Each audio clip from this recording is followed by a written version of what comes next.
বাচ্চাকে যখন আমরা চশমা প্রেসক্রাইব করি, চশমাটা কিন্তু সবসময় পড়তে হবে। মায়োপিয়াটা আসলে কিন্তু ভালো হওয়ার রোগ না, এটা প্রিভেন্ট করতে হয়। এই জন্য চশমাটা কিন্তু সে কখনো ছাড়তে পারবে না, চশমা পড়তেই হবে।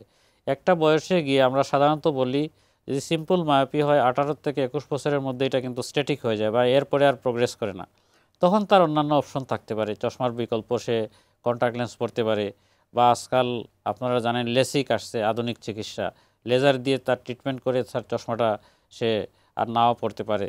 তারপরে এরপরেও আরও নতুন ট্রিটমেন্ট আসছে, স্মাইল বলি, এটাও লেজার দিয়ে করা হয়। তাইলে সে চশমার যে তার যে একটা কিছু প্রবলেম থাকে সেগুলো আমরা ওভারকাম করতে পারি এই নতুন নতুন চিকিৎসা পদ্ধতির মাধ্যমে।